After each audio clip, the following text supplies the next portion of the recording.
Olá!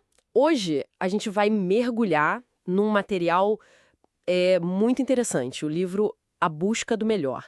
Ele é apresentado como ditado pelo espírito Hamed e é psicografado por Francisco do Espírito Santo Neto. Basicamente, um compilado de reflexões sobre questões existenciais profundas, né? Exato. E a origem dele é interessante. Vem de perguntas feitas em reuniões mediúnicas, mas o objetivo ali não era só ter respostas rápidas, sabe? Era mais uma investigação mesmo, das inquietações humanas. Uma busca por discernimento, por lucidez. Faz sentido. Então a nossa conversa aqui hoje vai ser um pouco isso, explorar esses temas, pegar algumas ideias centrais e tentar entender por que esse livro chama tanto a atenção como um convite para o autoconhecimento. Ver o que ele tem de tão instigante para quem busca se entender melhor. Vamos lá. Uma coisa que eu notei logo de cara é a estrutura. São 49 capítulos curtos, né? Cada um focando num tema: culpa, desapego, felicidade, desafios de relacionamento. Isso deixa a leitura bem dinâmica, eu acho. Fácil de absorver. Sem dúvida, facilita muito. E o fio condutor, assim, que amarra tudo isso, é a jornada para dentro. Tem uma ênfase muito forte na autorrevelação, em descobrir a força que, na verdade, já está dentro da gente. A ideia central que aparece naquele capítulo, Fora te procurei, dentro te encontrei, é que o reino dos céus não é um lugar, é um estado de consciência, uma conquista íntima. Nossa, isso é forte. Essa ideia de que a mudança real, ela tem que começar por dentro. O capítulo Não Há Outra Forma parece que bate nessa tecla, né? Dizendo que mudar o cenário externo, emprego, cidade, não adianta se a gente leva os mesmos padrões internos. Exatamente. É um chamado bem direto à autorresponsabilidade. E o livro não foge dos obstáculos, sabe? Ele aponta, por exemplo, as crenças ultrapassadas que a gente carrega, às vezes, desde a infância, sem nem perceber. Tem um capítulo só sobre isso. Hum, E confronta também a culpa ligada ao perfeccionismo. Aquela vozinha chata que diz que nunca tá bom o suficiente. sei bem como é. E o medo da crítica, né? Que paralisa tanta gente. Ah, e tem também o convite ao desapego, claro.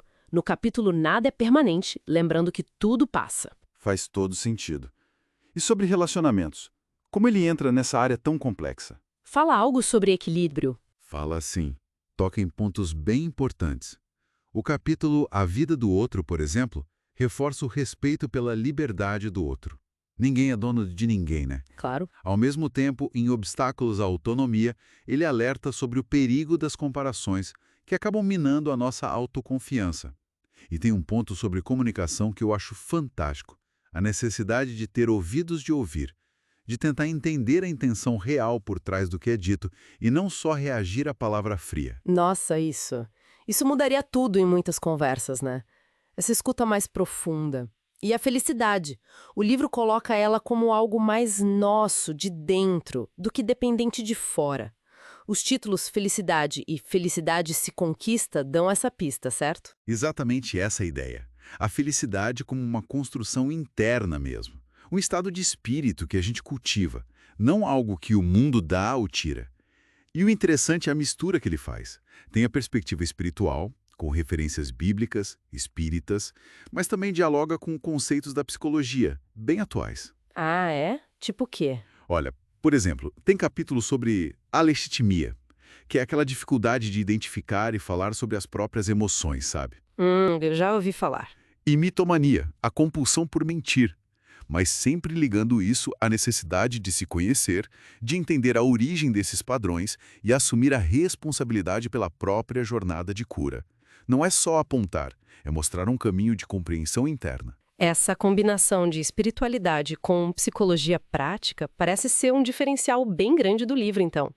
E sobre o Hamed, essa voz por trás das reflexões, o livro conta um pouco quem ele é? Conta, sim.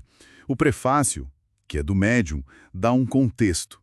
Descreve a Med como um instrutor espiritual já ligado a ele há tempos. Menciona possíveis vidas passadas na Índia, na França do século XVII. Lá ele teria sido um religioso ligado ao jansenismo, um movimento conhecido pelo rigor moral, pela introspecção.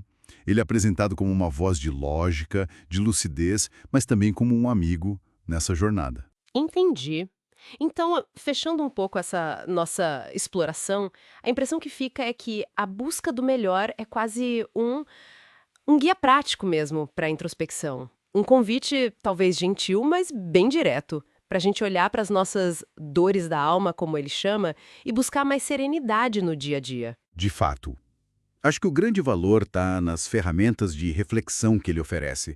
Ajuda a gente a sacar padrões de pensamento, emoções, comportamentos que às vezes nos sabotam sem a gente nem ver. E a ênfase é sempre nessa transformação que vem de dentro, na autoaceitação e na coragem de pegar as rédeas da própria vida emocional e espiritual.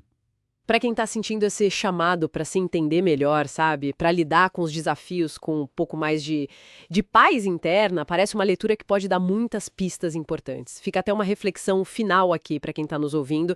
E se a chave para viver melhor não estiver tanto em tentar mudar o mundo lá fora, mas em dedicar energia para entender e harmonizar esse universo imenso que a gente carrega aqui dentro? Talvez as respostas mais significativas estejam bem mais perto do que a gente pensa.